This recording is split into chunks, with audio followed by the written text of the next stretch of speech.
ये कथा केवल एक असुर के जन्म की नहीं, बल्कि अहंकार, अपमान और अधूरे वरदान की कहानी है। महिषी कौन थी और उसे शाप क्यों मिला? स्वर्ग में एक समय महिषी एक अत्यंत सुंदर और गर्वीली अप्सरा थी। उसका सौंदर्य इतना प्रखर था कि वो स्वयं को देवियों से भी श्रेष्ठ समझने लगी। एक बार देव सभा में महर्षि अग्न्याश्व, कश्यप जैसे महान ऋषि पधारे।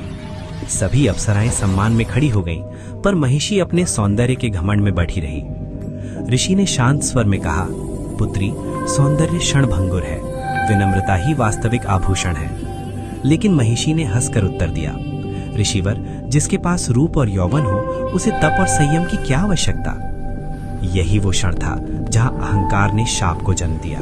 शाप का कारण और स्वरूप। ऋषि का अपमान केवल शब्दों से नहीं, धर्म और तपस्या के मूल्य को ठुकराने से हुआ था। क्रोधित होकर ऋषि बोले, जिस रूप पर तुझे इतना गर्व है, वही रूप तेरा बंधन बनेगा। तू पृथ्वी पर महिष रूप में जन्म लेगी। महिषी भयभीत हो गई। उसने रोते हुए क्षमा मांगी, मुझसे अज्ञानवश अपराध हो गया, मुझे क्षमा करें। ऋषि का हृदय द्रवित हुआ, पर शाप वापस नहीं लिया जा सकता था। उन्होंने शाप में संशोधन किया, तू महिष रूप में अवश्य जन्म लेगी, पर तेरा पुत्र तीनों लोकों को हिला देगा। वो अजेय होगा, पर उसका अंत केवल नारी शक्ति के हाथों होगा। धरती पर जन्म और रंभ से मिलन। शाप के कारण अप्सरा महिषी धरती पर एक महिषी, भैंस रूपी दानवी के रूप में जन्मी।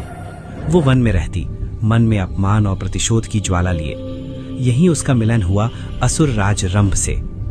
रंभ ने उसे पत्नी बनाया। कुछ समय बाद देवताओं के षड्यंत्र से रंभ की मृत्यु हो गई।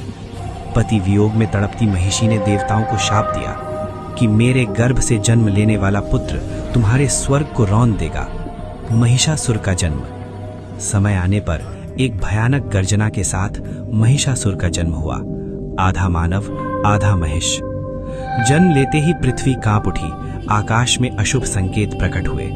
महिषी ने अपने पुत्र से कहा, पुत्र, तू मेरा अपमान, मेरे शाप और मेरे दुख का परिणाम है, पर याद रखना, अहंकार ही तेरे अंत का कारण बनेगा।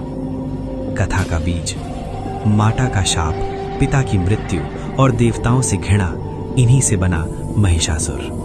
आगे चलकर यही कथा मां दुर्गा और महिषासुर के महासंग्राम का कारण बनी।